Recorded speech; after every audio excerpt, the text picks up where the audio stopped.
Greetings, friends. Rudix here with another episode of Is This Game Scary?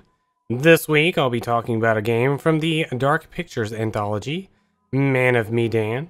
Friendly word of warning that, as always, this video may or may not possibly contain spoilers about the game, and if you haven't played it yet, then you've been warned. So, going into Man of Medan was kind of weird because I knew literally nothing about the game other than the fact that there was a boat involved. I actually had zero clue what the gameplay was even going to be, and I was kind of expecting a stereotypical Silent Hill Resident Evil clone or something where you just wander around a boat checking doors till you find the one that's not locked and repeat this until you finish the game.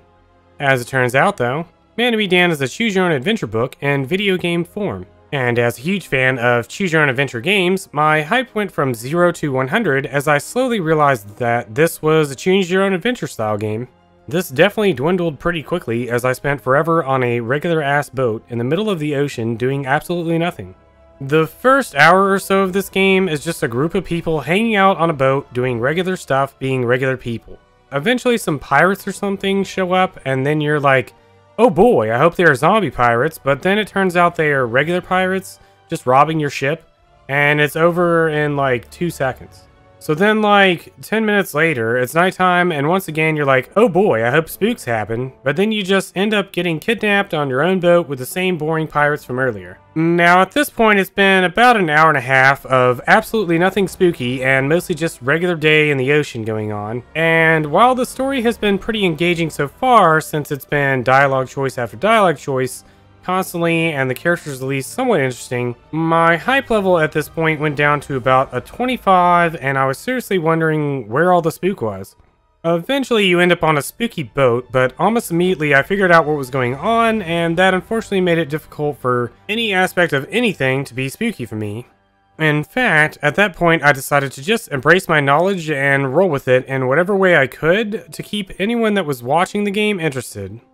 Instead of making choices like run away or go in any direction that looks less dangerous, I went in every direction that looked like danger and ran after every single ghost I saw with open arms. Somehow this all played to my advantage and I managed to get through the game with everyone surviving. So if anything, I learned that if you follow your heart and chase after ghosts instead of thinking with your head and running away, then nothing is going to work out for you. Remember that you can't make Captain Planet without heart, and that you're your own captain of your own ship. So follow your heart and drink lots of water.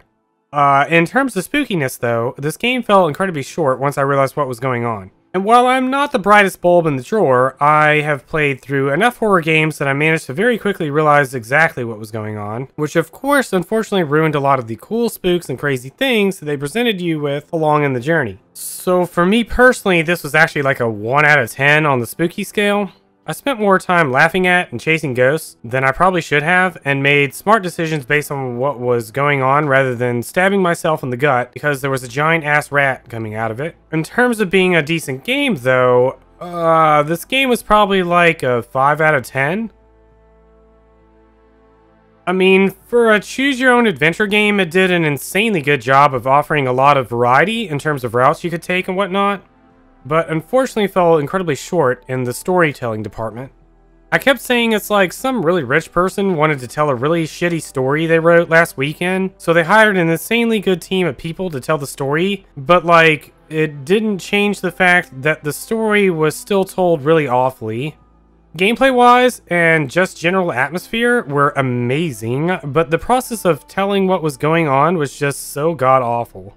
In any case, I still had fun with the game, and we'll probably go through it again eventually once I've forgotten most of the story, just because it did seem like it had a lot of variety in terms of branching paths, but for now, I'll probably just try to forget it ever happened and move on with my life.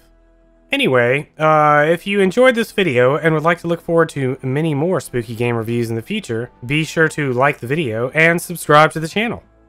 If you're interested in seeing me actually play through a variety of games in real time, make sure you follow my Twitch stream over at twitch.tv/Rudix. And thanks again for watching, and see you next time.